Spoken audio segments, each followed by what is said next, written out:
It's high, high, hey, the army's on its way. Held off the cages loud and strong.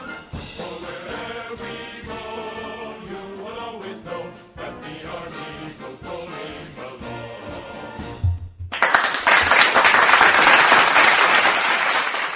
Hi, welcome to Pegasus Research Substack Weekend Review Unscripted number 44 podcast. I'm Thomas, the founder of and the author for Pegasus Research. I'm an economist, military historian, and a U.S. Army veteran. If you like my content and want to support my work, please consider becoming a subscriber or follower on Substack or one-time support on Patreon, Buy Me a Coffee, or Ko-Fi. The website will be in the description section of this podcast. So welcome everybody, all my previous listeners, thank you for returning this week, and all for my new listeners, thank you. Thank you for following or subscribing, and welcome to this week's podcast. Going to go over the three main topics or articles this week. That's the standard. I do articles on Monday, Wednesdays, and Fridays with videos and audio files on Tuesday, Thursday, Saturday. And Sundays, two smaller articles that I do not include in this particular podcast.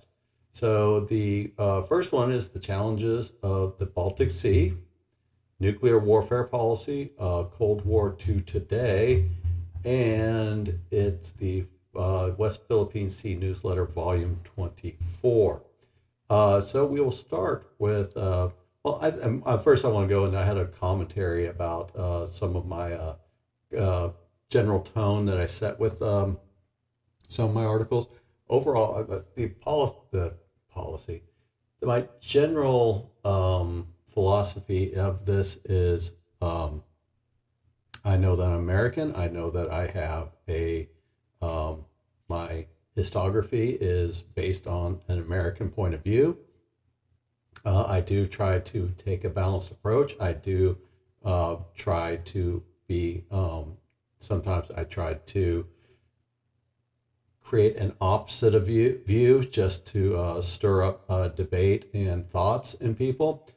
And my overall view is, again, I am, an American, and I do view when it comes to American policy, which is created by our politicians as a matter of the role of their role in government, is I have loyalty to the United States. I approach the ideas that I'm not loyal to politicians. I approach politicians with a healthy dose of skepticism, and I think everybody should, including our news media, which I don't see that necessarily happening, which is a sad part, is that's part of what the role of journalism in a society is. Nobody automatically, by the fact of what party or whether you voted for them, deserves your loyalty. They deserve skepticism. They can earn your loyalty, but they don't deserve it by the inherent fact of taking the office. Now, that goes in the fact is, yes, you can respect the office of the presidency, but you can still be skeptical of maybe not even the person, just maybe particular policies. And just because you are skeptical about a particular policy does not mean that you're skeptical of the overall policy or the overall position of in my case, the United States in foreign policy. So that's just really my view, is always have a healthy dose of skepticism whenever approaching what a politician says, whether it's here and domestically in the United States, internationally, or whether it's your guy or not. So it's just one of my beliefs is there always should be a healthy dose of skepticism when discussing, especially if you're taking something like a media role. And this is kind of a media role that I've taken up on Substack. Plenty of opinion articles, so I'm not really truly a true journalist, but I should try to hold more journalistic standards than what we see on the mainstream media. So that's my spiel. That came up a number of times, is about questioning loyalty. Again, politicians, They can earn your loyalty, but they don't automatically give it by just holding an office. And again, everything should have, when you view it, whether just if you're just viewing it for your own purposes, you should take a lens of skepticism on whatever policies emanating from whatever particular, whether it's internationally, nationally, locally, it should all be viewed with a sense of skepticism. And I just think you come out ahead if you want to reach the truth, you should be able to find a hand. I know we all have our biases, and that's fine if you understand your biases and you reach a conclusion that was probably you were going to reach anyway, just based on your normal biases. But if you take that and you take a dose of skepticism, you will find that your arguments will be stronger. You will be more able to understand what you believe and why you believe it, not just because it's coming from a particular, let's say, local politician that you support. You go through the whole skepticism process, and you will come up with being stronger in your beliefs and your convictions and where you can defend it. And when you're talking about here, like in the United States, when you're talking about First Amendment and freedom of speech, when you go in there and try to convince people of the rightness of your argument, if you've gone through the rigorous process of skepticism and reached your conclusion, and not have just a predisposed conclusion that you're going to support it, you will find that you will be stronger in your arguments. So that's how I approach my view on politics. And when I come out, like policy that's coming out of whether Washington or coming out of Brussels or Berlin or Moscow, that's the approach that I take. I think that we would all be better to do that. I think that our news media does not do any favors by picking their guy and basically reaching a conclusion and then trying to create a story around trying to justify that conclusion without going through the skepticism process.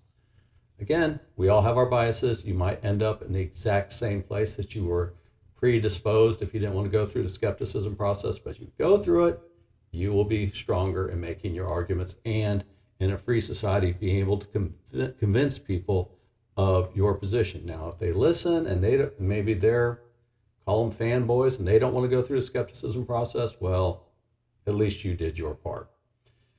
All right, so West Philippine Sea Newsletter Volume 24. So this one was a little bit different. I've talked, I think it was in 23 or 22, is the death threats coming from Vice President Sara Duterte towards President Marcos, his wife, and the Speaker of the House in the Philippines, who is also a Marcos ally. So this one is this is more of an internally focused issue or letter. From the perspective is, first off, is the internal turmoil that's coming out from these the collapse of the Duterte and Marcos I call it marriage of convenience, when they did that Uniteam ticket. Eventually they were going to follow. It was going to separate because that's the nature of politics. In the Philippines, presidents can only hold one term, and one 6-year term. So President Marcos and Vice President Duterte, who is the daughter of the previous president, who is also a staunch critic of President Marcos, they were going to eventually have to split. That was politically, that's what was the way that it was going to happen. At some point, Duterte, if she wanted to run for president, she was going to have to separate herself politically from Marcos. So that was bound to happen. So that's politics is politics, whether it's in Washington, D.C., or if it's in Manila. That at this point, that at some point, they were going to have to differentiate themselves because, again, Marcos cannot run for re-election. And Duterte, at one point, she was going to have to separate herself from Marcos to be able to run on more of her family, created by mainly from her father, but she's also a legacy to that, of the Duterte political faction. I really don't know the name or how to classify that. I just basically go into supporters of Duterte and supporters of Marcos. Obviously, there's other political factions in the Philippines. I'm just separating those two out by just call it lazy. I'm calling it the Marcos faction and the Duterte faction.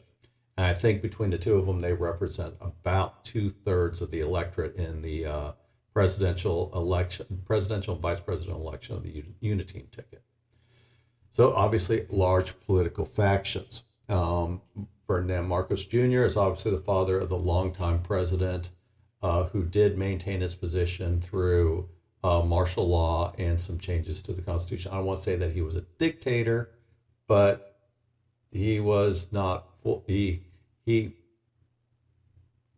was president. He went through elections, but he was in office for 20 years, and he did some, what we'll call some questionable democratic processes that would not be in place, that are not in place today, and actually have not been in place since he was forced into exile, I think in Honolulu, when he fell from power.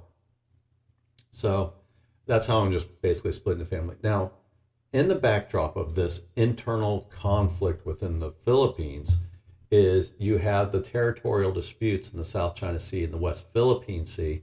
For a matter of reference with new listeners, the West Philippine Sea, or sometimes called the West Philippines Sea, is made up of the internationally recognized exclusive economic zone of the Philippines, which is actually, when you look at it geographically, is part of the South China Sea.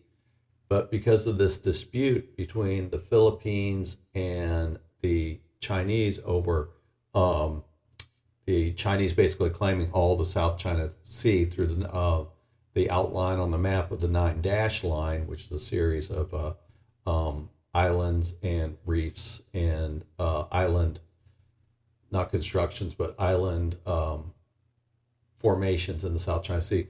China has claimed that in some very dubious historical claim that they didn't make, which they claim is hundreds, thousands of years old, and did not really push it until the 1980s, I believe, when they discovered oil and gas in that area. And then China was starting to step up, starting to come out of its internal shell inside the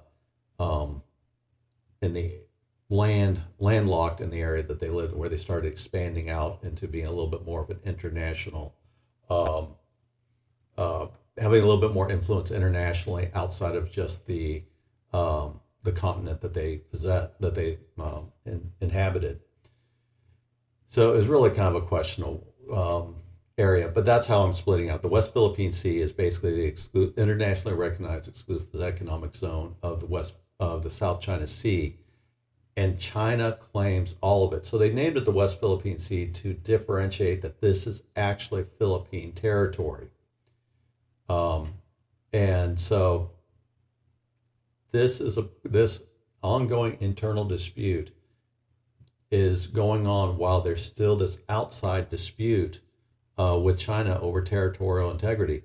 I am not saying, I wrote in this paper, I do not think China had anything to do with the particular political split that's going on and the political crisis that's going on in the Philippines, but they do benefit from it.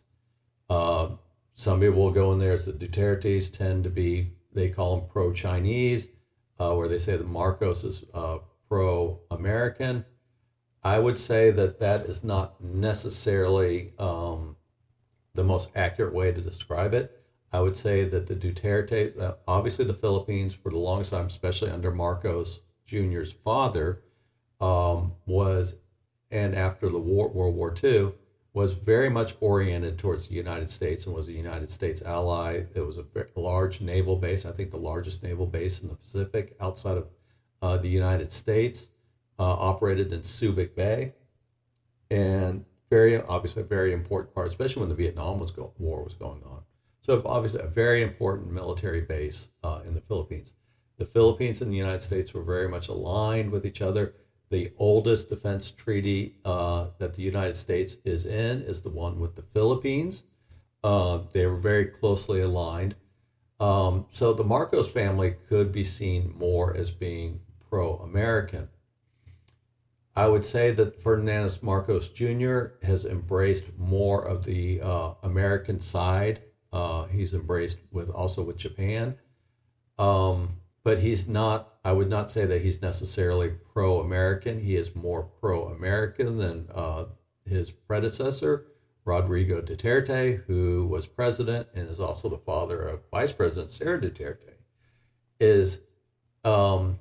Duterte took more of a point of view of trying to make the Philippines non-aligned. So he did not want to necessarily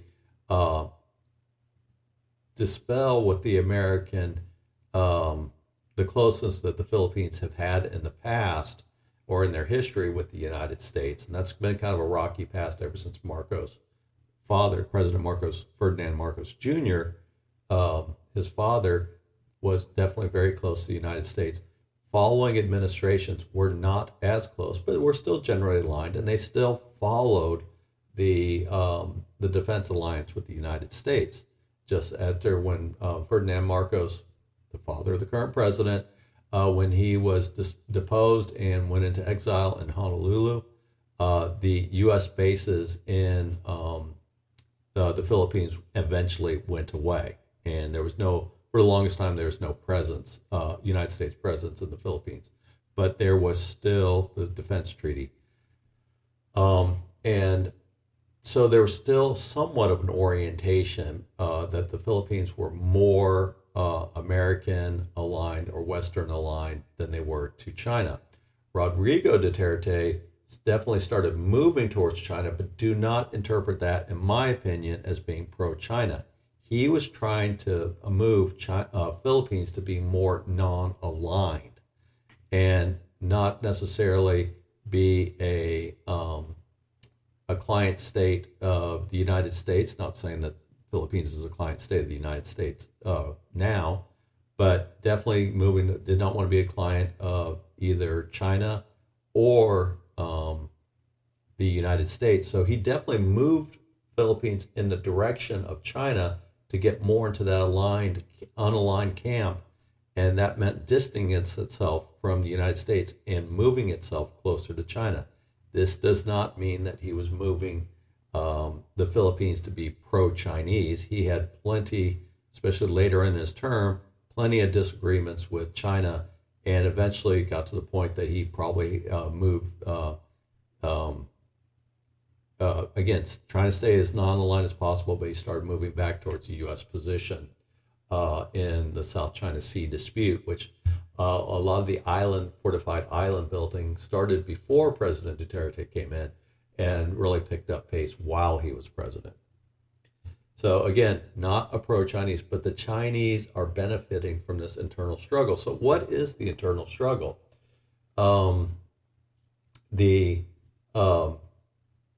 Obviously, there was a number of investigations in Sarah Duterte over misallocation of funding, and it basically brought her under the suspicions of the Congress, and they opened up an investigation.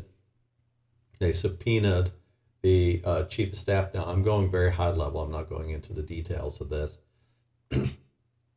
And the chief of staff for Vice President Duterte was subpoenaed. She refused to cooperate in that subpoena, and she was placed under arrest for contempt of Congress. And Sarah Duterte attempted to intervene in the transfer of her chief of staff from the Congress Holding Center. Basically, that sounds like they had a jail cell in the basement. I think Congress has something very similar, and that she was being transferred to a women's prison. Sarah Duterte attempted to stop that transfer. She tried to claim that she was the lawyer for her chief of staff, which is actually against Filipino law. You cannot, when you take the office of president or vice president, you cannot assume the duties of your prior profession. So she clearly violated the law. She said she was threatened and received a call that that she interpreted that her life was in danger. So she had this online press conference the next, I think early in the morning, after she tried to stop the transfer of her chief of staff to a women's prison. And I think she actually went to the hospital first. But she comes out with some, we'll just call it weird, strange, unusual press conference where she threatened that if something happened to her, meaning if she was killed, Vice President Duterte, she had hired an assassin that had a job, orders to kill the president, his wife, and the Speaker of the House, the Philippine Speaker of the House, and he would not stop until his mission was accomplished. So she's interfered with a congressional subpoena. She tried to interfere with the transfer of the power of her chief of staff. She claimed to be the chief of staff lawyer in direct violation of Filipino law, and she threatened the president, his wife, and the Speaker of the House with death threats. So obviously, they're just asking for more congressional investigations and more scrutiny. So the Philippine House or Congress has started impeachment inquiries. They haven't impeached, but they've started impeachment inquiries up to 4 counts against Vice President Duterte for just basically the outline of what I've said. Now, on top of there's still the overhanging misallocation of funding. So there has obviously also the former president, Rodrigo Duterte, is a strong critic of Ferdinand Marcos Jr., has called him a drug addict. I guess that stems from I think a motorcycle accident that Ferdinand Marcos Jr. had, and that he was on painkillers recovering from the accident. Former President Duterte says that he's basically hooked on drugs and is still a drug addict. And he's also called for, him and his supporters have called for 2 things. That Mindanao secedes from the Philippines. He's also said that because he says that Ferdinand Marcos Jr. is about to, or the President Duterte's supporters, I think it's his spokesman, has stated that President Marcos Jr. is going to order martial law to keep himself in power. So the former president has asked the military to hold a coup to have Ferdinand Marcos Jr. removed from office. Now, so obviously there's bad blood between the 2 families. So first off, the military came out along with the National Police, said, and it was General Bronner Jr., stated that no, the military would not be involved in a coup or the police, and that all decisions need to be handled through the ballot box, not through having the military hold a coup. So it comes out there and says that's right. Now they can argue that, okay, this general is going to be loyal to Marcos Jr. because he holds his position due to the president. Obviously, General Bronner has been moving up the ranks prior to Marcos Jr. ever coming on. Remember that 6-year terms.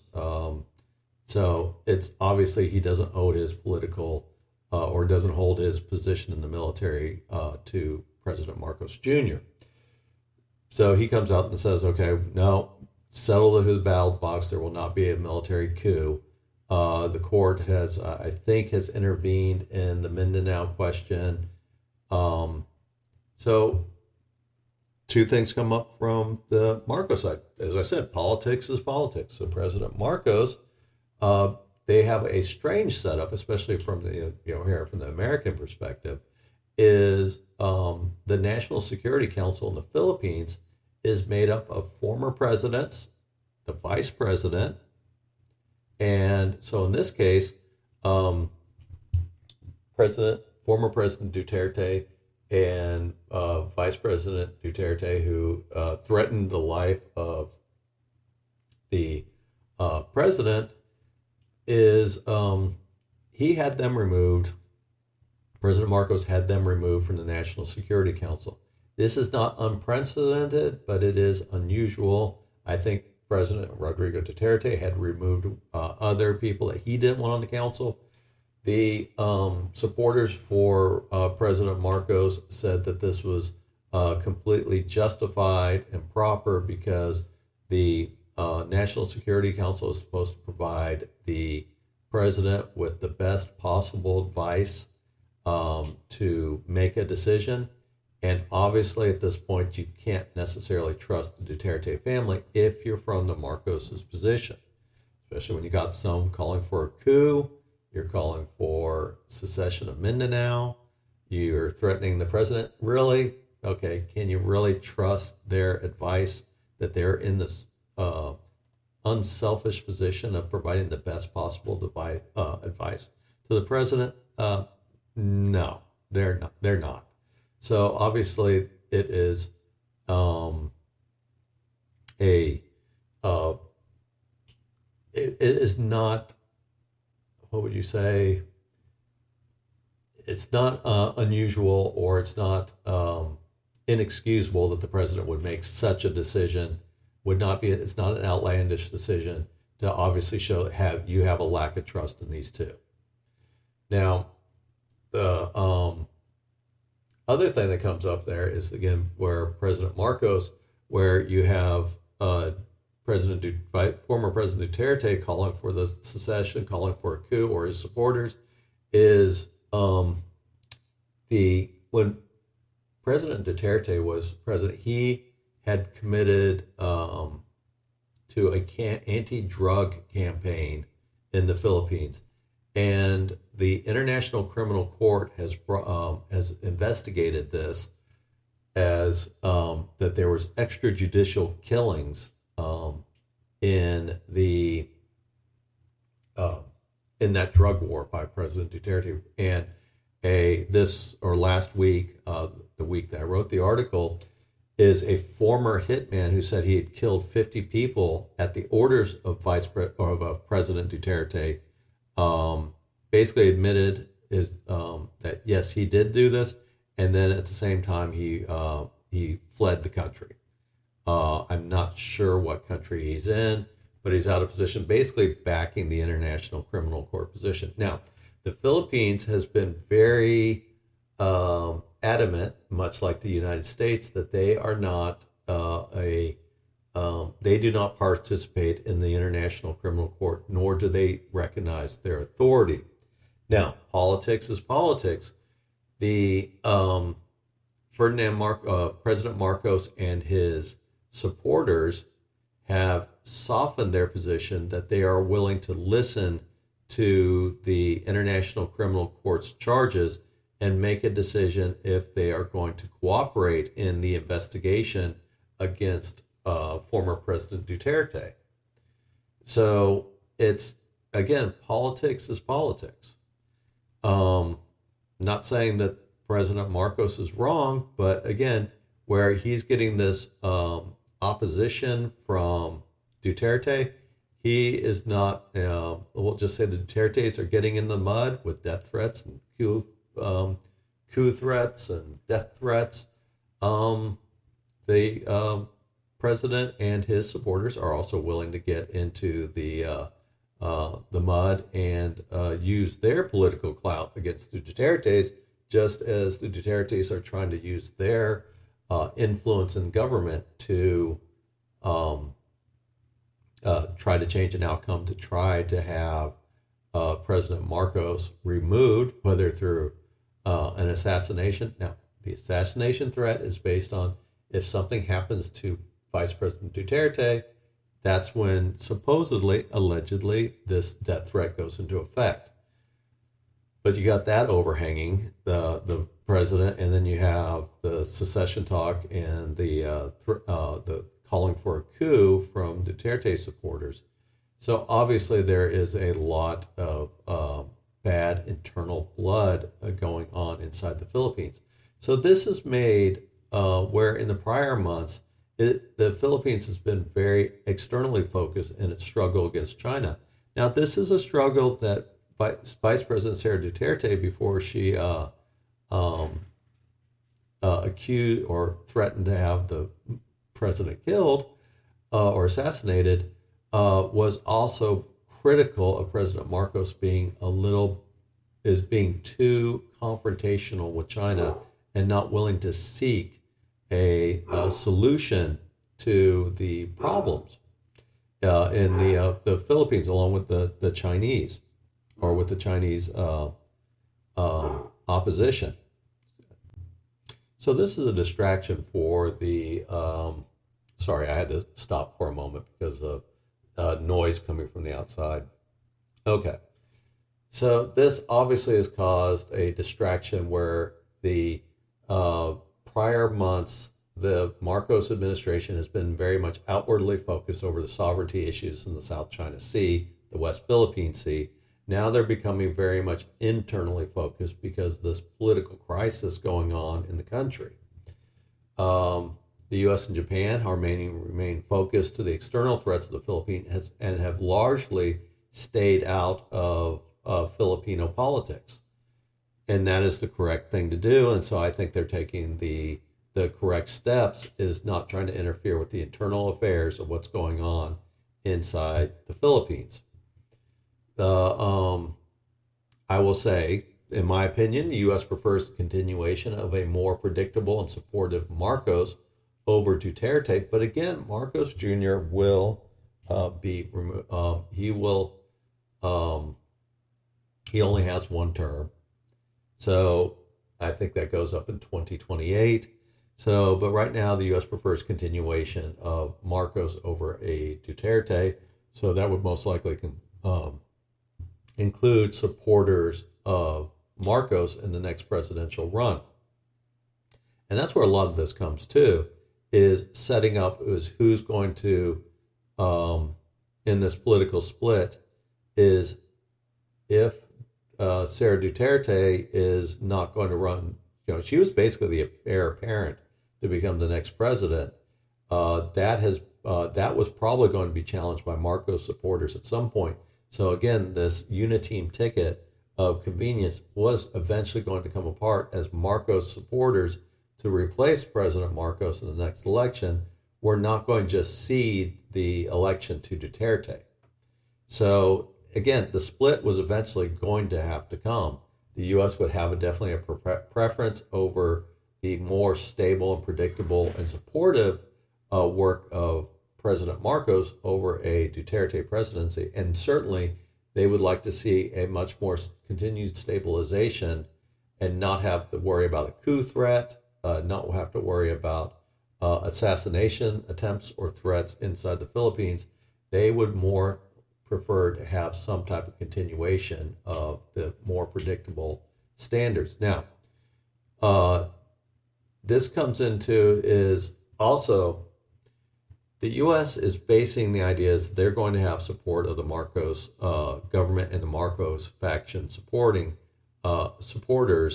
having more influence in Philippine politics over the Duterte faction.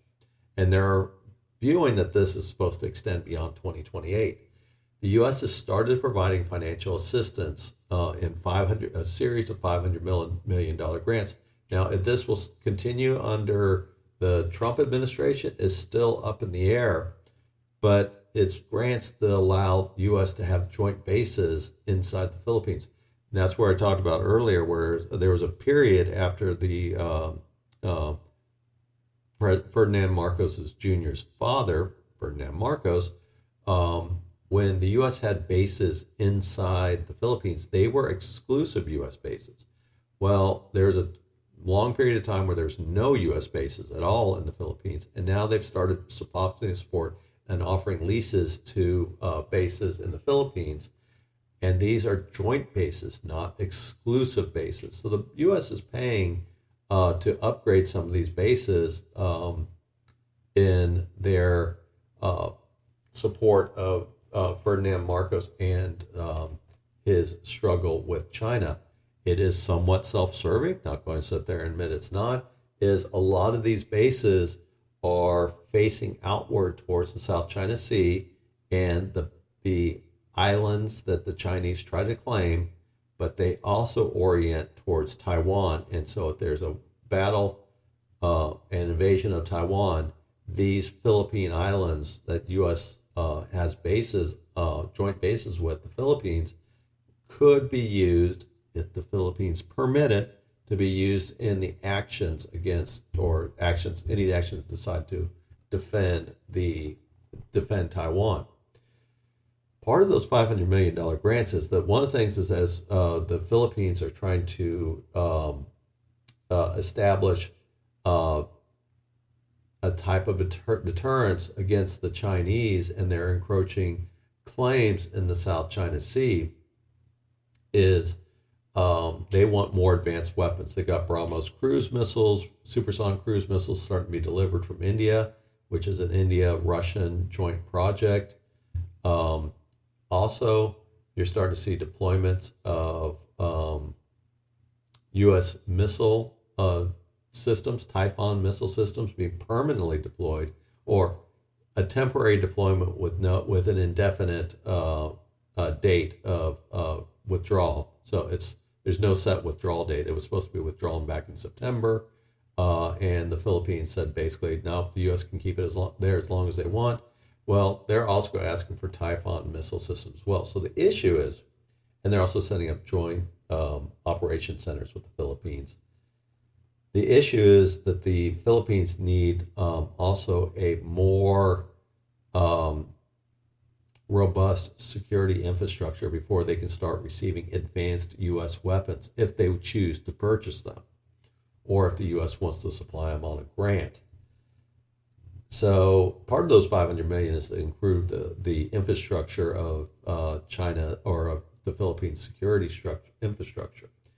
If something like the Duterte faction took over, the U.S. would most likely not want to provide advanced weapons to a non-aligned country, which the Philippines, under the Duterte faction, wants to be more non-aligned. Now, in actual practicality, is that going to happen? Because, again, President Rodrigo Duterte wasn't willing to cede the West Philippine Sea to China just because China claimed.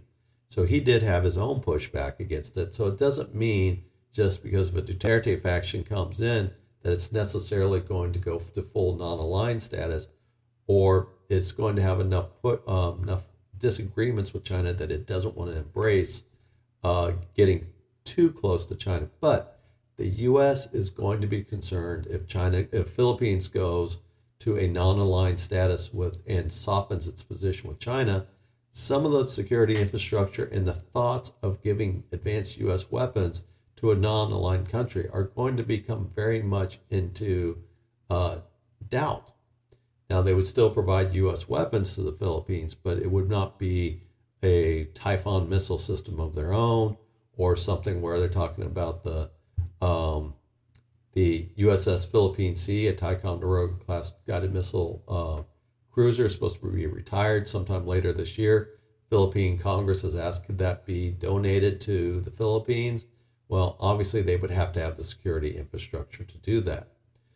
So my overall position is that neither China, Japan, or the U.S. are interfering in the political crisis, but they all have a preferred outcome that they would like to see.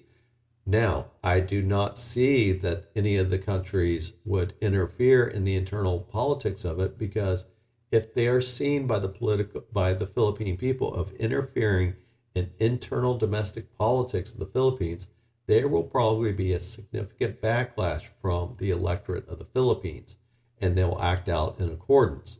So I don't see that that China, Japan, or the U.S. would risk that over trying to interfere in the internal politics, because if they are exposed of playing too much of a role in the internal politics of the Philippines, it would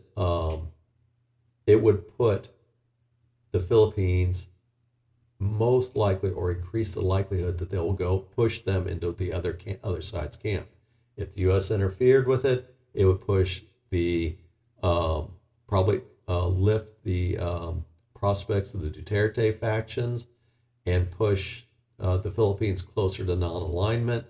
If China is found to be interfering in the internal politics of the Philippines, it will most likely push the Philippines closer to the U.S. position, and therefore also the Japanese position. So I do not see that either one of them, any of those countries are willing to risk it, but they all have a preferred outcome of what this is going to happen. So the U.S. is definitely, or all these countries are very much interested in what's happening in the internal politics. Right now, China sees this to their advantage, and will they start pushing their advantage if the political crisis deepens inside the Philippines? So obviously more to come on that one, but this was more the challenges of what internal politics, along with a outside territorial dispute or an external territorial dispute, puts a lot of risk into what's going on with the Philippines. So more to come on that one. All right, challenges of the Baltic Sea. Been in the news quite a bit of what's being termed as hybrid warfare or suspected hybrid warfare. Sorry, I had to take a drink. Of suspected hybrid warfare in the Baltic Sea. The Baltic Sea, you can basically call as a NATO lake. Every country in the Baltics, except for one, and that's Russia, are NATO countries. The Baltics is also a closed, very much a closed sea. There's only one egress and point where probably the wrong term. There's only one point in and out of the Baltic. I call it a closed sea because there's just, it's not like we'll say the West Philippine Sea or the Yellow Sea where you have access coming from multiple ends. There's only one way out of the Baltic Sea, and it's dominated by NATO countries. So that also the Baltic Sea is very much crisscrossed by undersea data cables, communication cables, power lines. There's also gas, Nord Stream 2, former gas lines. So the Baltic is very much closed or very much crisscrossed by data, power, gas lines. Obviously, Nord Stream 2 was blown up early on in the Ukraine war. Still debate of what's going on. But recently, you've seen undersea cables and power lines being cut by, most recently, by a Chinese merchant ship, and a Russian tanker, which is considered part of the shadow fleet of tankers, basically ones that are able to, they're not supposed to be, but basically the West knows about these tankers. They know where they are. They know which ships are, and they're breaking sanctions, but the West really isn't doing anything about it. Well, you're seeing more and more cutting of these undersea cables that have been occurring, and the status is that this is hybrid warfare. Hybrid warfare is kind of a gray zone tactic. It is a level of warfare that is below a kinetic war, shooting war. And it involves misinformation, disinformation, acts of sabotage. It could be cyber warfare. It could be hacking. So it's not necessarily, it's this level below actual warfare. And most of these, again, all the countries in the Baltic except for Russia are NATO countries. So these are happening with with Russian aligned ships, creating these last two incidences. So the question is, so NATO is becoming involved. So the question comes in when hybrid warfare is, again, it's not a kinetic warfare. And I know that NATO has been involved, and I've written some about this, is NATO is becoming more and more involved, mainly through their centers of excellence, their COAEs. They are looking at hybrid warfare. But COEs are not directly, they're affiliated with NATO, but they have no official position. So the question is hybrid warfare part of Article 5? And would all 32 countries within NATO consider hybrid warfare, cutting of electrical and data lines, would they consider that a form of warfare? Now, the NATO defines hybrid warfare as an interplay of conventional and unconventional instruments of power and tools of subversion. And NATO has accused Russia of pushing things like cutting, first off, like obviously cutting power lines, data lines in the Baltic, but also of Russia pushing refugees to the Finnish border to cause destabilization within Finland by trying to leverage Finnish immigration law by Russia pushing refugees up to the Finnish border and creating a political crisis for the Finnish by pushing the limits of their asylum laws. With Estonia, they moved border buoys in the middle of the Narva River. They just removed them. They've used drone swarms in Norwegian waters. So all these things, and then there's one with a submarine. This might be even more of a military issue, but a Russian submarine suspected in Swedish territorial waters. That happened a fair amount during the Cold War in the Soviet Union. So the challenge for NATO and the Baltic countries is proving that these attacks are part of a pattern that has increased significantly since the Ukraine war, and that is true, and even more so since Finland and Sweden have joined NATO. So the question that I put out here is hybrid warfare truly warfare, and is it a significant challenge for NATO involvement? So my view is that most NATO countries, again, NATO was formed, and maybe they haven't updated it, and they're trying to keep up with the times with their Center of Excellence, but they have 32 countries that have to agree with, if they believe hybrid warfare is warfare, you've got to get 32 countries to agree to change the, call it the NATO rules, the bylaws, the definitions. Everybody has to agree to that. And getting 32 countries to agree on this, not going to happen. So when this has happened, for example, when the power lines were cut by the Chinese ship, it affected I think it happened in Finnish and Swedish territorial waters, but they are allowed to be transited. So it's not like this Chinese ship and these Russian ships were breaking some type of law and violating the sovereignty, the sovereign territory of the Finland and Sweden or other Baltic countries. There is still a rite of passage for ships, because as long as they don't go into the actual territorial water. But just like when we talk about the West Philippine Sea, these are exclusive economic zones that foreign ships are allowed to transit through. They just can't go into the actual territorial waters of Finland or Sweden, which they didn't. So, but when these lines were cut, the Finnish and Swedish police took the lead on these investigations because they were treating them as a crime. And so you go into the U.S., for example, when there is a cyber attack coming from, let's say, China or North Korea, it is not considered a military action. It is considered a law enforcement action. And if it's outside the realm of law enforcement, like basically law enforcement can't react on it, it becomes a diplomatic and possibly use of economic sanctions, which is largely also a diplomatic decision. It's the use of soft power, not hard power. So when you go in there and view things that are hybrid warfare, spying, for example, well, that's not considered an act of war, and though it is considered a form of hybrid warfare. Misinformation, the broad term of what misinformation is, that's a form of hybrid warfare, but it is not, in the U.S., not illegal because of the First Amendment, and it is definitely not a form of kinetic warfare to start a war. So the question is, does NATO really have jurisdiction in the questions of hybrid warfare? And I'm arguing that no, they do not.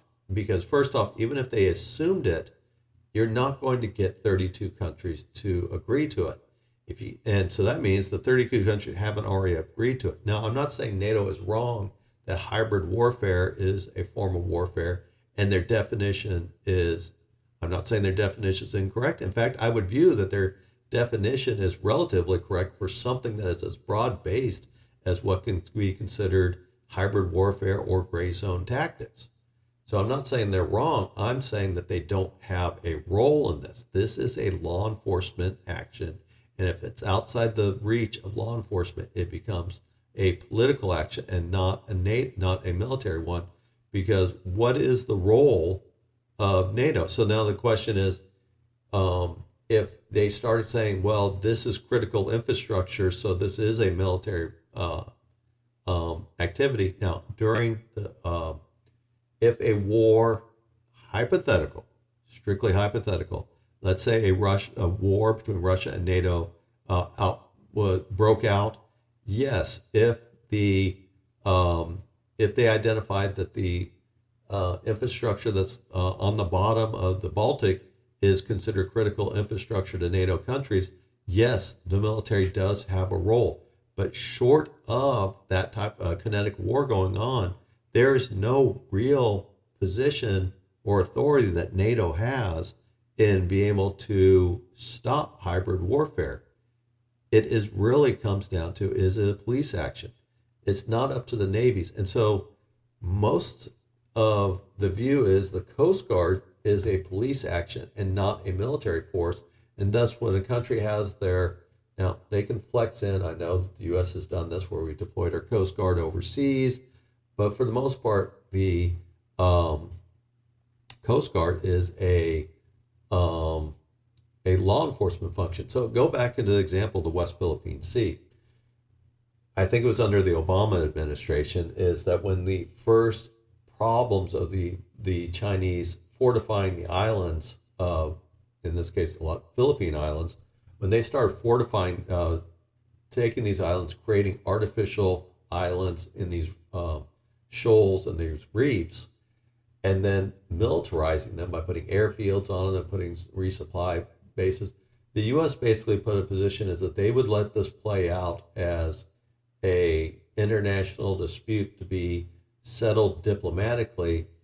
And the statement that the U.S. has put in place, and the Chinese have largely followed up to a point recently, is the U.S. said that the Coast Guard could play a role in this, but the Navy, in the case of China, the People's Liberation Army Navy, was not to be the lead service or not even a supportive service in the territorial dispute, treated as a law enforcement action.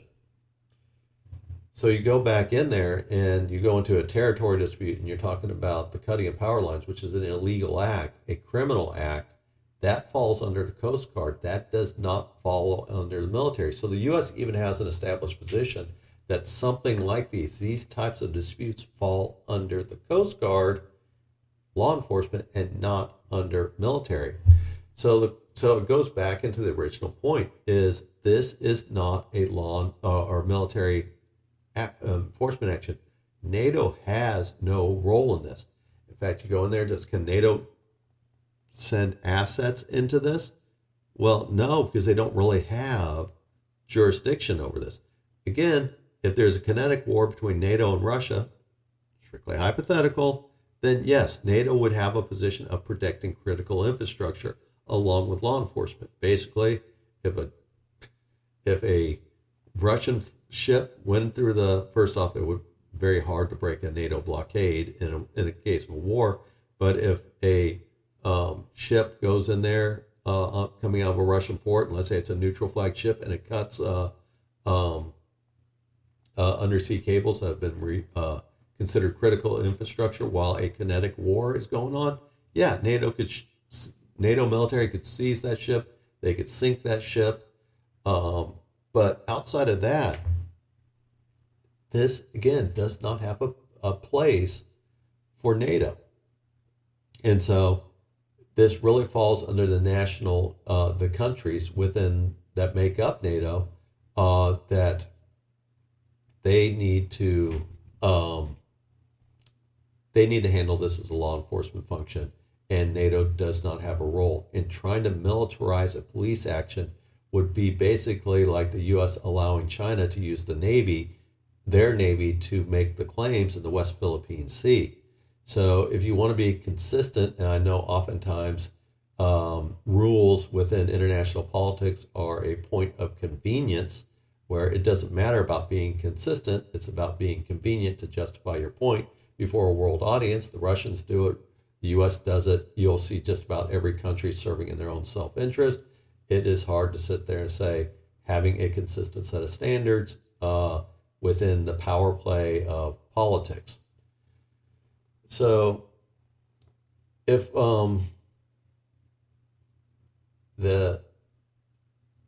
it just comes into, I'm going to repeat it again, it's a law enforcement action.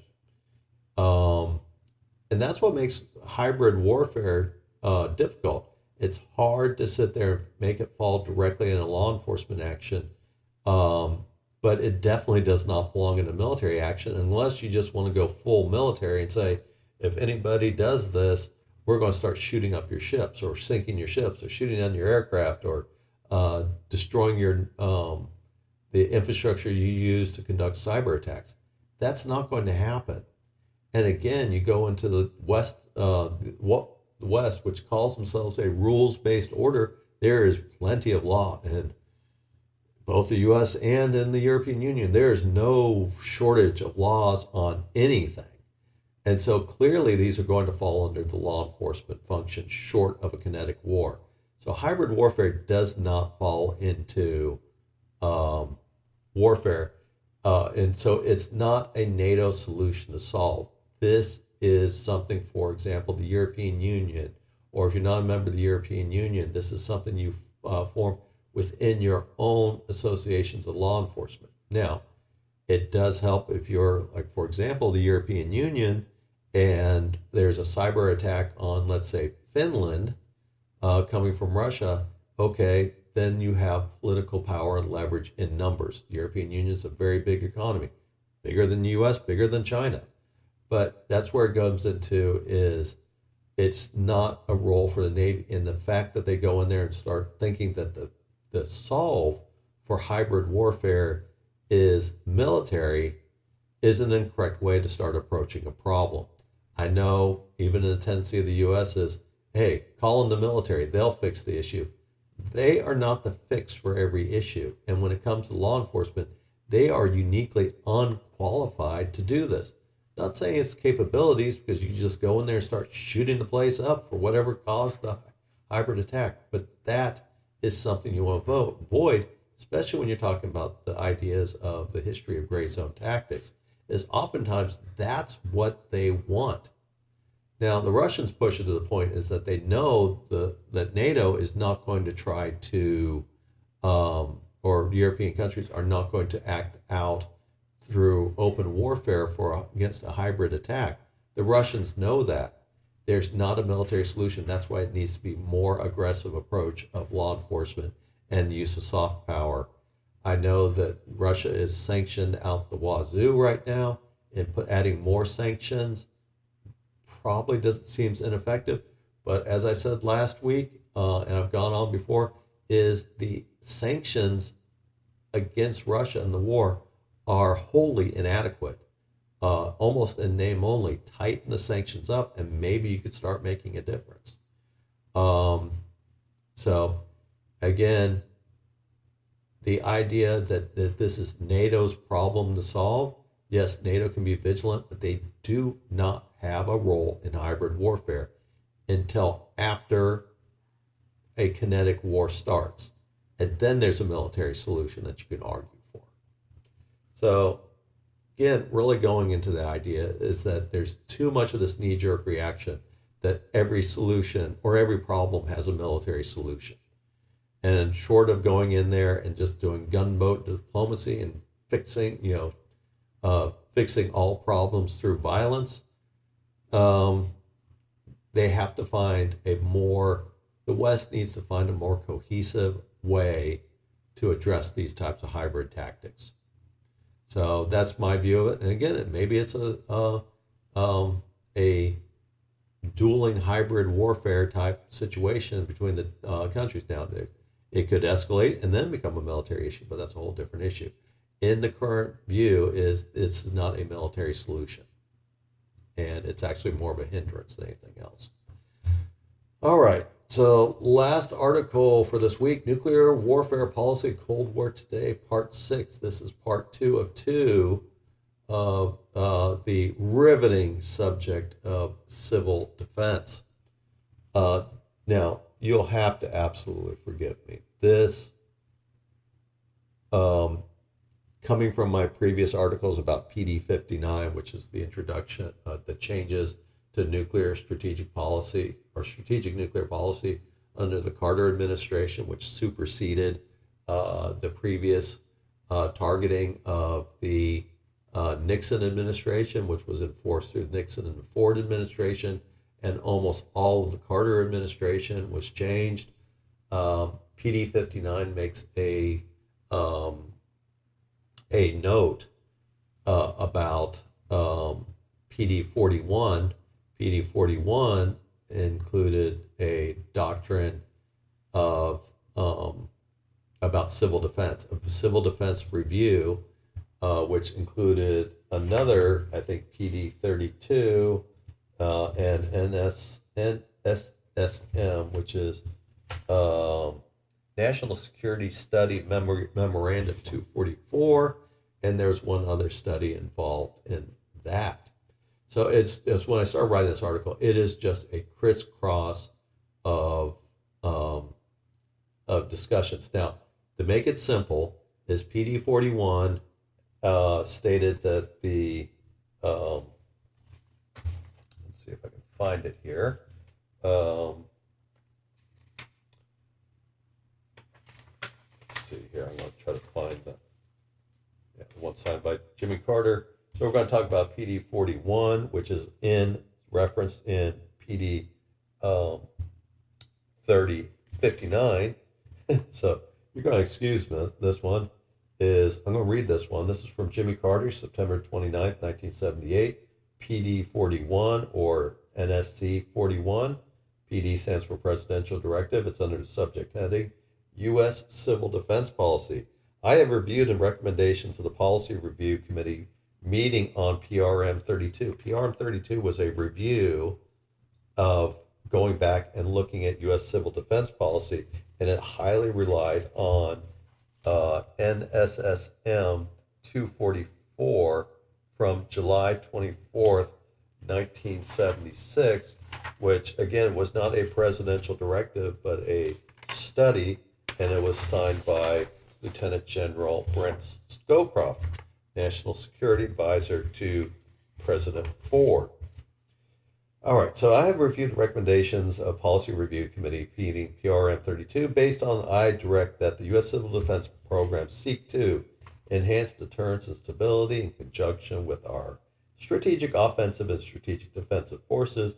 U.S. civil defense as an element of strategic balance should assist in maintaining the perceptions of that balance favorable to the U.S., reduce the possibility that the U.S. could be coerced in the time of crisis, provide some increase in the number of surviving population for greater continuity of government should deterrence and escalation control fail, in order to provide an improved basis for dealing with the crisis and carrying out eventual national recovery. This policy does not suggest that any changes in continuing U.S. reliance on strategic offensive nuclear forces as the preponderant factor in maintaining deterrence. Basically, civil defense was not going to supersede the strategic offensive nuclear forces deterrent capability. U.S. civil defense programs will take advantage of the mobility of the population stemming from wide ownership of private automobiles and an extensive highway system and the large number of urban potential housing facilities to achieve crisis relocation of the urban population. Civil defense programs should also deal with natural disasters and other emergencies. Signed, Jimmy Carter, President of the United States. All right, sorry for all that rattling of paper. That was NSC 41. So it really did not change the position of U.S. civil defense policy outside of saying, hey, you can, civil defense leaders, you can count U.S. Mobility and people driving their own selves out of harm's way. So last week's paper was more focused on the introduction of NSC 41 and the following studies of going into PRM 32 and then going to NSSM 244. Again, I apologize for all those interlocking directives. And actually, there's another directive in there.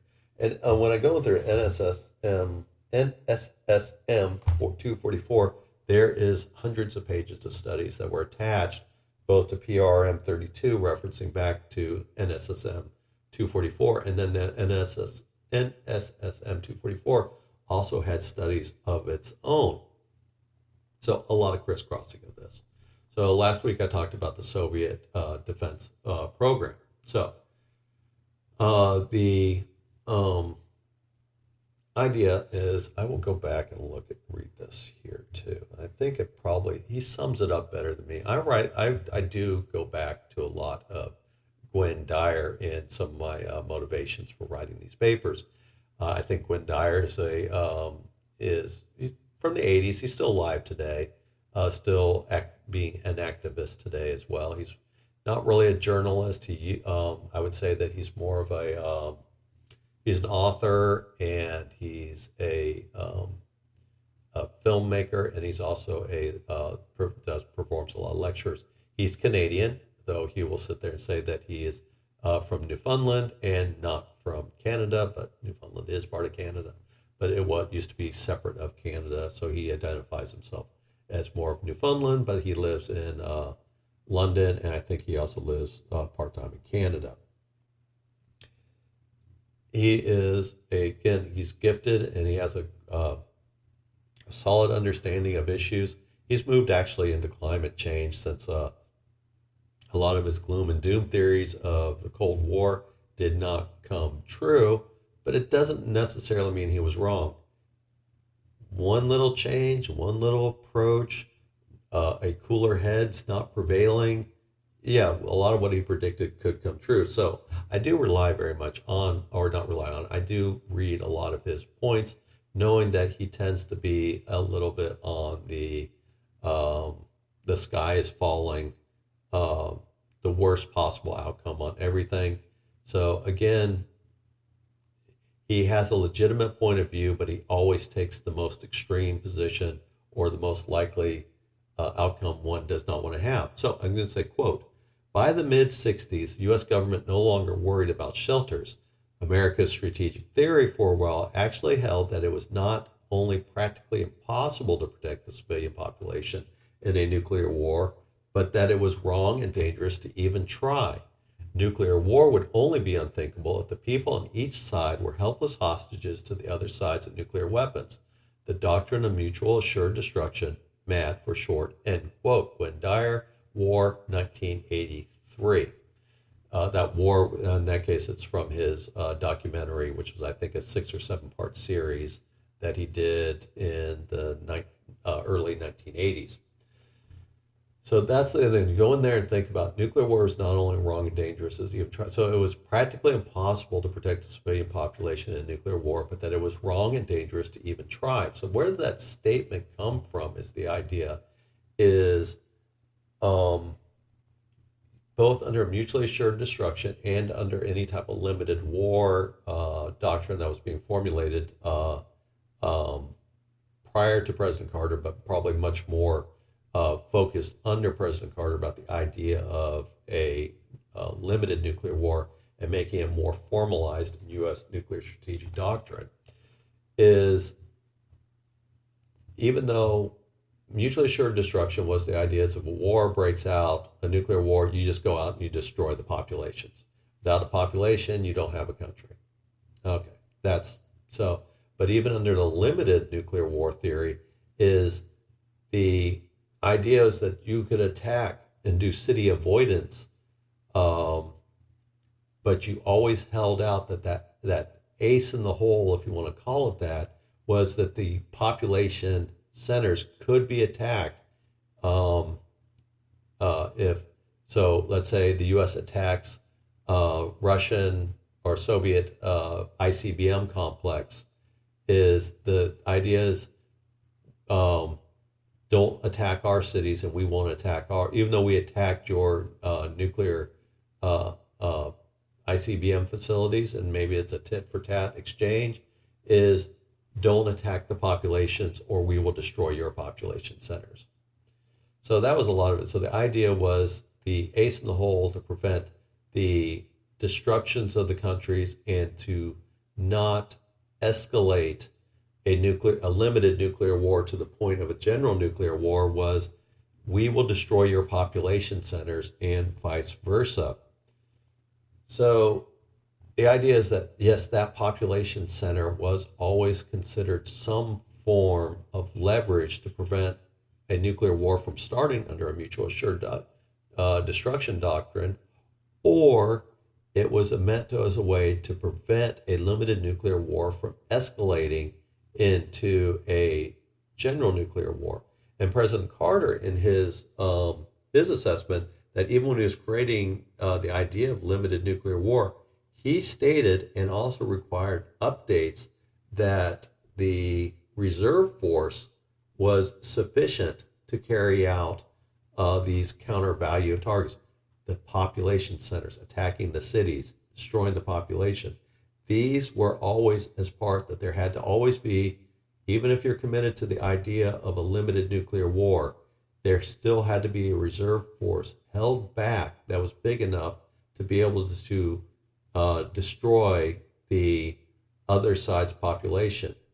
And this even meant that even if there's a first strike coming from, let's say, the Soviet Union to the United States, there was always a sufficient reserve force that would be protected, most of the time coming from your submarines, your submarine launched ballistic missile submarines that were basically invulnerable, that there was always that deterrent effect that you can attack us in a surprise attack, but we'll destroy your population no matter what. The reserve force of strategic nuclear weapons had to always be big enough to accomplish that mission, even on going up through the escalation chain and hoping that the deterrent impact was we're going to hold your populations hostages. So I talked last week about the Soviet program. The Soviets basically had a program that if they were given a 1 week notice, they could save 83% of their population in their cities versus a 2-hour surprise attack window. Now, the U.S. determined the idea is that this was still insufficient for to remove the deterrent effect. And why that stands out is that if you can pull your populations out of the cities, is your counter value targeting actually the impact of it there? If you have a sufficient civil defense program, could a country remove that hostage, thus leaving, let's say, for example, let's say the Soviet Union could remove all their people within a 1 week notice and protect their population. Does that mean that the Soviet Union is no longer fearful of a counter value target? So that means that the U.S. has lost its deterrent impact of ultimately destroying the Soviet Union because the Soviet Union population would be safe. We'll get back to that, but that's the idea. If you have an effective civil defense system, knowing the other alternative would be an ABM system, which never was technically feasible. That will be another paper for another day. But the only feasible way to protect the population was through what the U.S. called national relocation, city relocation as well. So the Soviet Union their plan was a combination of evacuation and bomb shelters, mainly through their subway system, which was fairly deep underground, actually pretty elaborate. So there was always those protections, and then they had separate protections for their leadership and important officials in their economy. So the U.S. program was considered absolutely significantly less capable than the Soviet program. The Soviets had a program that had a $2 billion budget in 1976, had 117,000 active personnel assigned just to civil defense. They had an undersecretary or a assistant foreign or defense secretary, I guess, what do they call them? Defense minister. So they had an assistant defense minister and a full general in the Soviet Union assigned to just civil defense. And again, a $2 billion budget. So the Soviet Union took civil defense quite seriously. In NSSM 244, the U.S. in 1976 was only spending $2.5 million on civil defense, compared to the Soviets' $2 billion, and the U.S. was considered that evaluation, that $2.5 million was completely inadequate. So they were talking about they made under the guidance or guideline of or subject heading of U.S. civil defense, and this is a nuclear war scenario. U.S. civil defense focuses almost exclusively on population protection, does not include economic industrial protection programs, which are important to recovery. I will come back to that later. With only a 1 week notice, only a few million could be expected to survive without civil defense programs. It would be a 1 year warning considered unrealistic in a military purpose to significantly increase U.S. population survival. It will take about a decade, the mid-1980s, before the U.S. had a nationwide city crisis relocation program. And then it follows up with a summary is that the U.S. capability to protect the U.S. population in the event of nuclear attack is important on moral and political grounds. The U.S. there's a sub-bullet. The U.S. places high value on human life. Another sub-bullet, population survival needed for post-war recovery.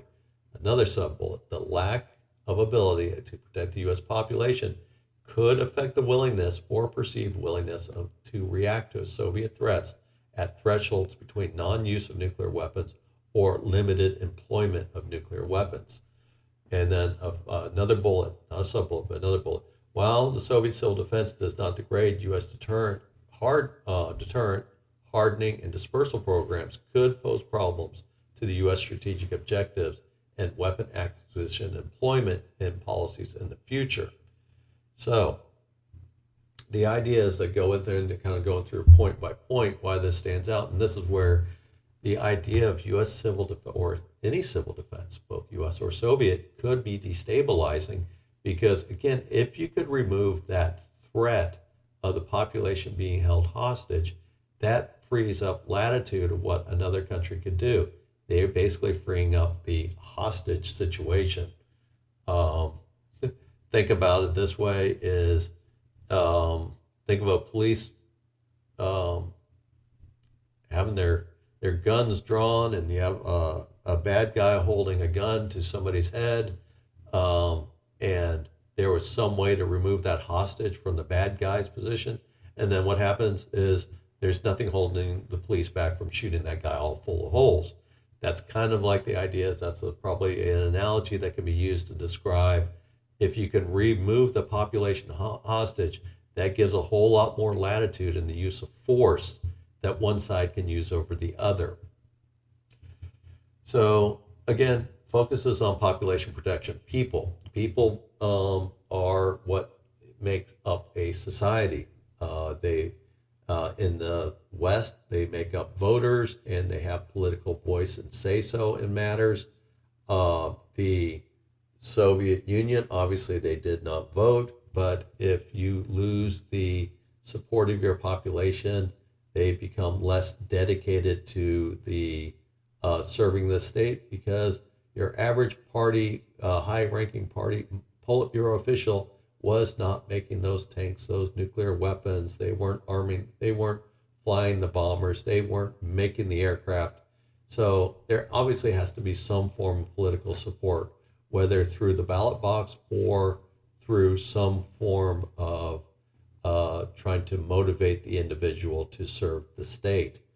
And you read about Soviet history as it collapsed, people become less and less believing in what the state was trying to do in the Soviet Union. So even in a communist society, if you lose the support of the people, and they stop believing what you'll do, they will just do just barely enough to get by. Also, there's corruption issues come up. But anyway, no matter what form of government, maybe a coercion type government can try to buy, we'll call it faux loyalty. They could get loyalty for a while, but eventually it just doesn't, if you don't have the political support, you cannot maintain, you will not get people to make ever greater sacrifices to something they don't believe in, even in a totalitarian type government. They tend to be able to last a little bit longer than your elective governments, but again, the political problem in the end is still basically the same. So within a 1 week notice, only a few million people can be expected to survive without U.S. civil defense. The point is, civil defense is needed if you want to save something more than a few million people in a week's notice. It would take a 1 year long warning considered unrealistic to significantly increase U.S. population survival. That is a scare tactic. Not saying it's necessarily wrong, but that was more of the fear tactic, is that you have to do something, because if we can't protect our population, and it takes a year to do so, and it only takes the Soviets a week, we will be at a disadvantage in a nuclear crisis. It was going to take 10 years for the U.S. to create a nationwide city crisis relocation program if they committed to it. And I'll probably talk about some more of this if I revisit this thing later. There's hundreds of interesting points of view of how the political leadership viewed this. The importance of at least creating the perception, and I talked about it in the PRM 41, is the even President Carter talked about this, is he talked about, how did he put it in here, is, I won't go through the whole, but basically he talks about that maintaining the perception of that balance of favor in the U.S.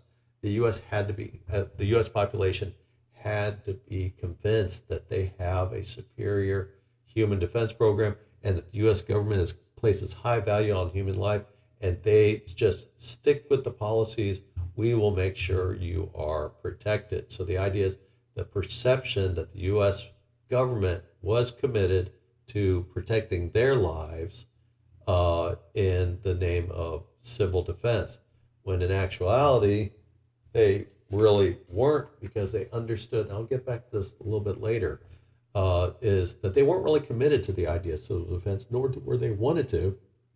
And it almost goes back to Gwen Dyer's point, is that it was dangerous to even try, because if you do this, if you come up and you're creating a much more robust civil defense program, it is going to be destabilizing to the other side, that the other side will have to react to. So we'll go into this as like, okay, so we talk about the hostage. And then, so even though the Soviet program was deemed to be able to save 83% of their population, it was not considered sufficient enough to remove the deterrent effect from U.S. nuclear strategic forces. The reason for that is quoted is, and I said this last week in the paper, is the Soviets did not believe that that was actually the case, that they could actually legitimately save 83% of the population, and that 83% was not enough. Now, I will go into the economic nerdy point of position, is that the factors of production And they talk about this in the recovery phase. And to be able to survive a nuclear war, a general nuclear war, they talk about, again, in civil defense, which is, again, the population serves as the hostage. But why is that important? To make up a country is you have to have people. Why do you have to have people? Well, to make a productive society, all societies, and whatever economic system you try to employ, the idea is, and there's probably much more gifted economists than me to do this, but you have the basics factors is you have the factors of production: land, labor, capital, entrepreneurship.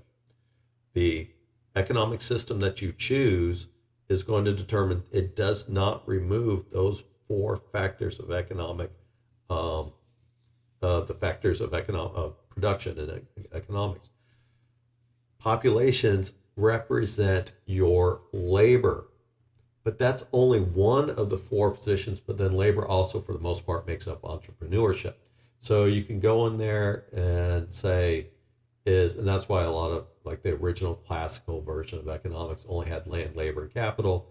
Entrepreneurship was added in labor later because they said it's not really labor, but it's people. People make up labor is what it comes up to. So anyway, they put in entrepreneurship. But that is really driven by the fact is, well, maybe you can try and change the entrepreneurship in the world of AI in 10 years, 20 years, 30 years, is maybe entrepreneurship can come from AI. But in the 1970s and 1980s, entrepreneurship came from people. So saving your population and the economic factors of production served as your labor and your entrepreneurship, of which you cannot, as a society, sustain yourself without labor, or you have to try to protect as much as your labor as possible. They are also the factors, the creative things, the creative part that makes up entrepreneurship is your people, human life, your labor. So, but you still have land and you have capital. Well, your land could be destroyed in a nuclear attack, but there's always more land. But you're looking mainly at your capital. This is the fact. These are the things that make things. For example, is you're making a car. Your land obviously is where the factory sits on. What the factory, that all the things inside the factory, the machines, that's part of your capital to make these things, and it can all kind of move in there. And then you have your labor, that's the people that help assemble the car using those capital equipment. So that's kind of thing. So you go in there and you go into power generation, or you go into farming. Well, let's just stick to factories, because let's just say farming's more in the rural areas outside of cities. The idea is counter value is targeting your city. So you go into the cities, the idea is you're attacking the labor, you're attacking the capital. Okay, even if you can move the population, and 83% of your population, can you save your factories? That capital equipment, the hydroelectric plant, the nuclear power plant, the power lines, the banking system, basically which drives commerce. How does all that, how do you protect that? So all of a sudden the civil defense systems, they do realize that these people are not dumb people. They realize that trying to protect those, how do you protect critical infrastructure from a nuclear attack? Well, you have to put them in bomb shelters. And how efficient is that to be able to do that? And then, so what's your choice to do this? Is that, do you disperse your capital equipment? Well, obviously that's going to cost a lot of money. And you see, even at $2 billion a year, that pales in comparison to what the defense budget was. And that $2 billion is what the Soviets spent. So you go in there and you say, well, how do you protect capital equipment? So yeah, maybe I can save my population, but first off, when you're city busting, you're probably going to you're going to throw up a lot of fallout. It's going to spread the idea of nuclear winter. You've got your populations, maybe even not even a place to spend or send them. What if, I know, as I'm watching a video, a Soviet scientist was discussing the idea that bomb shelters, even in the Soviet Union, these deep bomb shelters for the general population, which is, again, your subway system. Well, there's no bathrooms, there's no food there. And then if you have a ground burst, you would probably flood or cave in parts of the large parts of the bomb shelters.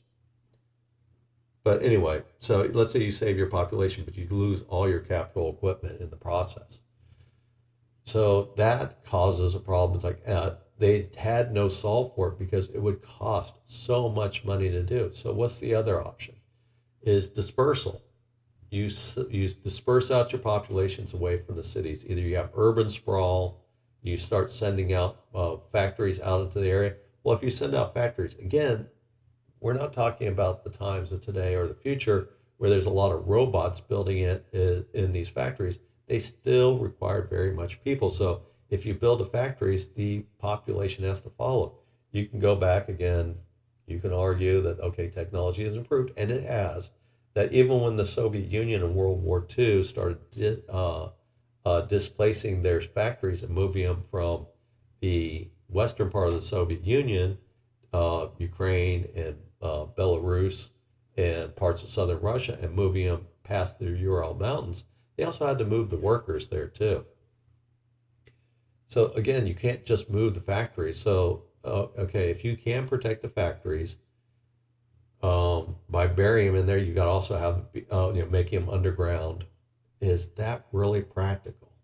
Think about trying to move every one of your factories into a underground hardening position, because you can't keep them above ground. I mean, a nuclear weapon would just absolutely destroy that. So you have to find a way to bury them and harden them in some factor that would be extraordinarily expensive, would probably most likely be very inefficient in the production process. So those are things that have to be considered, and they knew that was considered, but they were like, and that's when the U.S. said, 83%. It doesn't matter. You save your population, you can't save any of your critical infrastructure because you cannot save it. And so you can save your population, but they've lost their ability. They don't have power. They've lost their hospitals.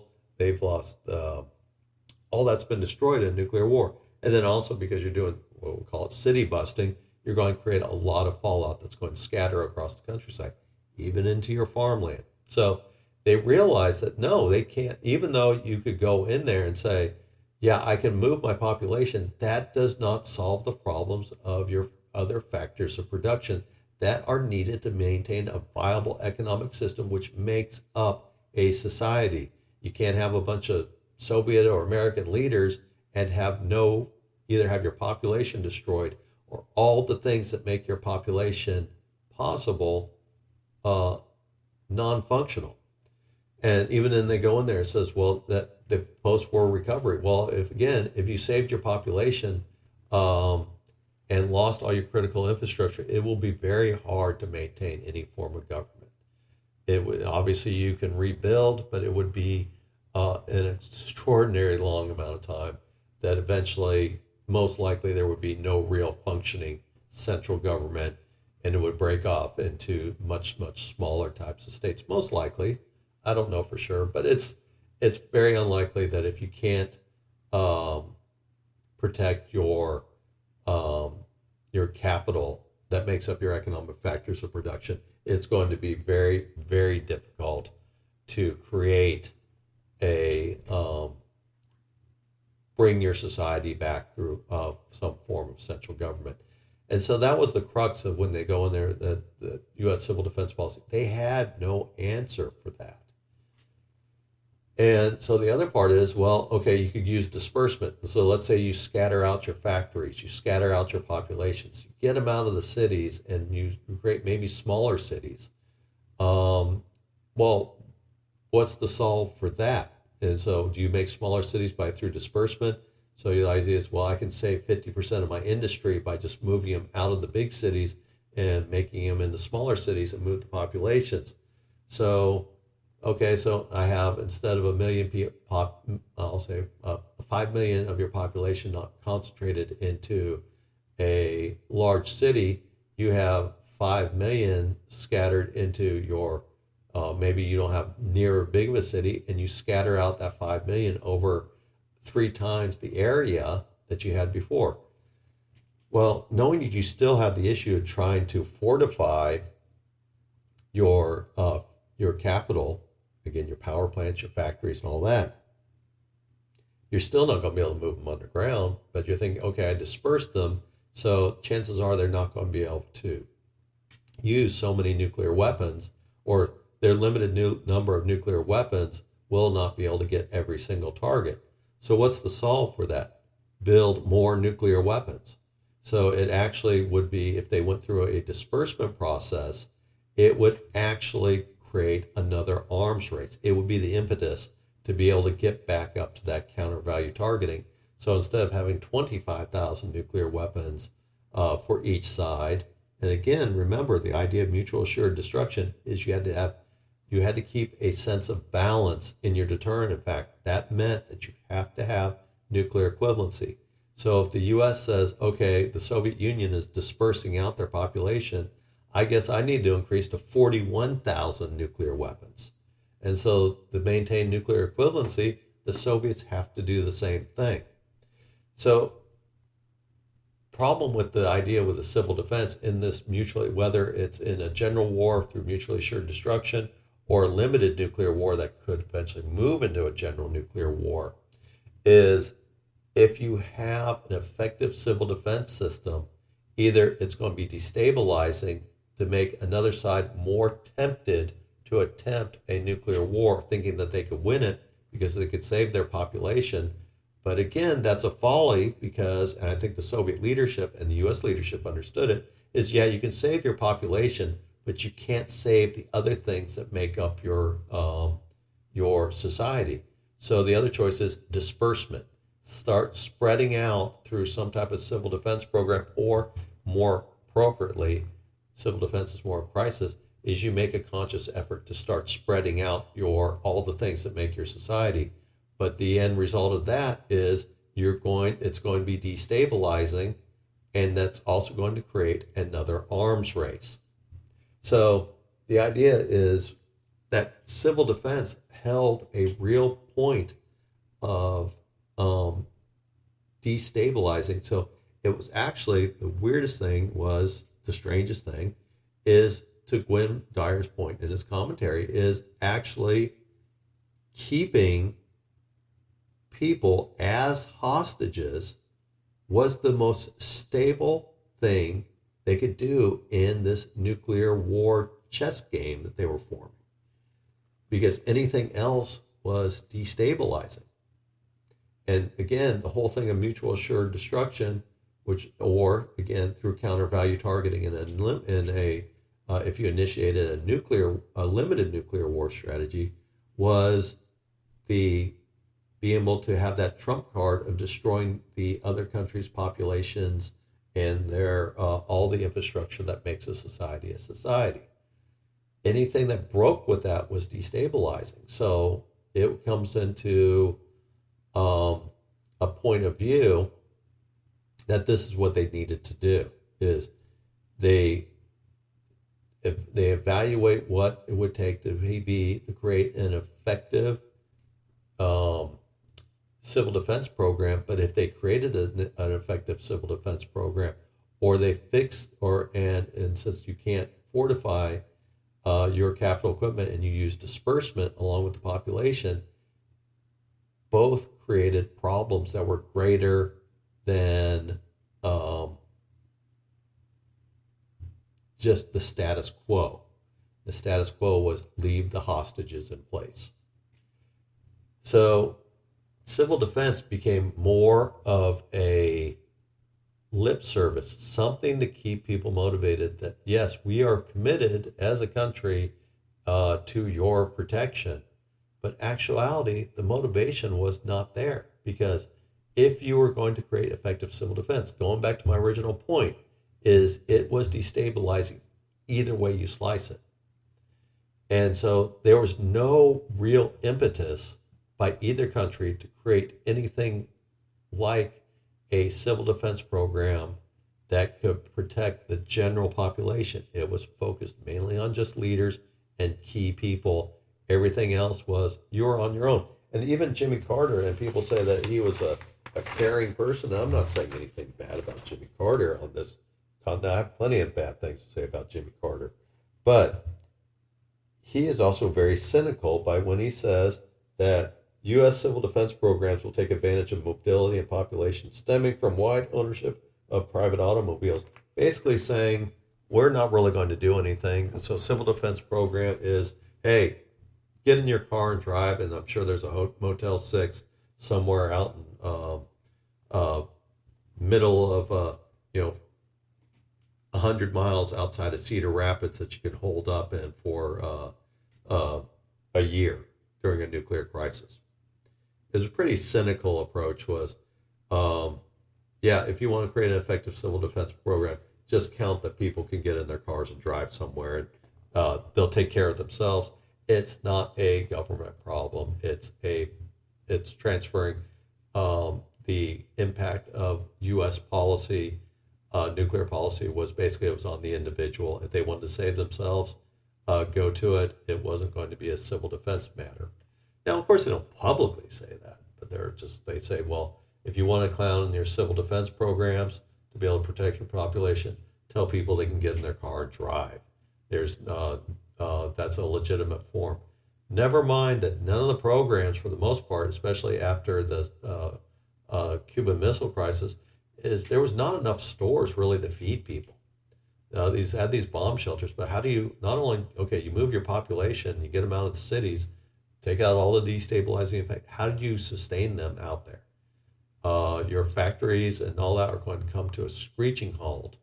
If a nuclear war happens, they get destroyed.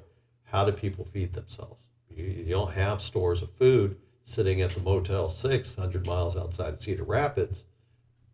So that comes into a whole different question. Is that, people can get in their car, but how are they supposed to sustain themselves, leaving behind their living?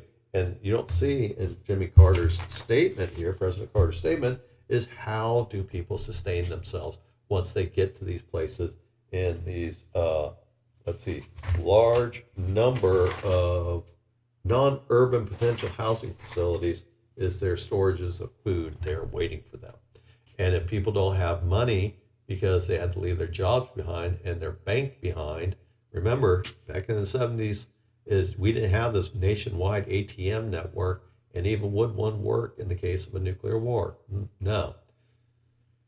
But the U.S. government was not out there offering up that there would be stores of food to be able to feed people. They didn't really go in there, and then you're talking about a $2.5 million program a year. It's not like they were building up stores or a distribution network to be able to feed people.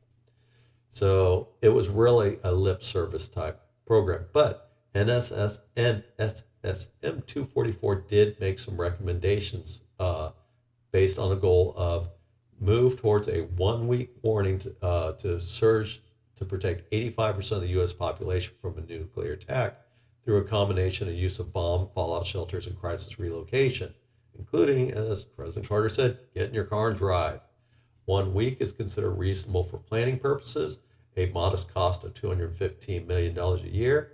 The U.S. program could not be construed as an attempt to develop the first strike capability because it would depend on a 1 week surge and is relatively modest cost program, all of which is true. So they even go in there in the programs as they know that the idea of an effective civil defense program could be considered the idea. And what they're talking about is, okay, I'm going to move everybody out of the cities and then I'm going to launch a first strike because my population is now saved from a counter value attack. So that's where they're making the point of view is in a 1 week surge is there would not be a chance for a surprise attack because you're telegraphing by moving these people. You're telling the Soviet Union or the Soviet Union, in their case, with their 1 week program, is we are going to know that they're moving their populations out. Now, there are some temptations I talked about last week is, does that mean that you attack in an all-out nuclear war before you can move out all your country, all your people out in 7 days? That's a big question. Modest cost, $215 million a year. Obviously, you're not going to be able to build stores. Yes, you could probably build some bomb shelters, but again, it's about sustaining the population after a nuclear war. And that seems very much outside the realm of it, of a $215 million budget. And even President Carter talked about in one of the studies is that, actually it wasn't President Carter, it was in one of the studies that was commissioned, is they did recognize the problem that there was also state jurisdictions in a lot of these. The U.S. government does not necessarily have jurisdiction in disasters. In fact, yes, the U.S. government can provide disaster relief, but for the most part, disaster relief falls under the purview of the states. Just like police powers remain in the state. And when you're talking about something like crisis relocation and mandatory evacuation, that does fall under the police powers of the state and not the federal government. I know that there's national emergencies and that could supersede some of the state planning, but for the most part, the planning falls under the states. So we kind of ran long on that, but that's where it really comes into, is that civil defense played a role in the strategic nuclear game, but it also was one that could very easily an effective program would be extraordinarily expensive. And if you could find a way to figure out how to create an effective program, it was destabilizing in itself. And the fear was it would make a nuclear war more likely. Is that true? I think probably it is, as far as a temptation when you're talking about later doctrine. I talked about this in PD 59, where the U.S. talked about creating conditions for a limited nuclear war to end the war on conditions favorable to the United States. That sounds a lot like winning. I know they tried to go back and backpedal that in later public documents, but that was basically what comes true from this, was the idea of creating conditions favorable to ending the nuclear war, or ending a nuclear war on favorable terms for your side. All right, so that's that for this week. I know this was a very dry, mundane target. I mean, discussion topic. No, people more interested, obviously, right? Reading the how unpopular this, or I won't say unpopular. It was a very dry topic. It didn't get a lot of traction. It did worse than all the other ones, but it does really play a piece in the nuclear war. And this is just me being nerdy. There's hundreds of pages about thoughts about civil defense and how they could try to address this to make an effective program. But in the end, an effective program was cost prohibitive and was escalatory in nature. And so if you spend all that money to create an effective civil defense program, at the very best, you're probably going to create another arms race, which would be expensive in itself. So it was just, so it was just getting to the point that it was just prohibitively expensive to keep this going. And so they just accepted the fact that maybe in the 60s it was, just don't worry about the U.S. population, or don't worry about your populations, because you're not going to be able to save them. And even if you could save the people, you would not be able to save society. And even then, is how really effective in the world of nuclear fallout and the destruction of your cities and your big medical centers, how significant you would have no longer a functioning society. And even if you could save your population in the short term, could you save them in the midterm under fallout? Would there be even a functioning central government? So I think it was actually a really interesting point, something I'd never thought of. Why? I know they never really put, being from the 80s, the Cold War, you heard about the idea of civil defense, but, there was no formalized program. You didn't hear about, okay, in case of nuclear war, head to this fallout shelter. There was none of that. And just start realizing a lot of that is why this was. It was basically a problem they couldn't solve. And if they could, it was just too costly, and then in the end was just too dangerous. So that is it for this week. I actually wanted to print out more of about there's hundreds of pages of studies that I saw for civil defense. Again, I might revisit this topic somewhere, not anytime soon, but maybe later. Just a fascinating topic, actually.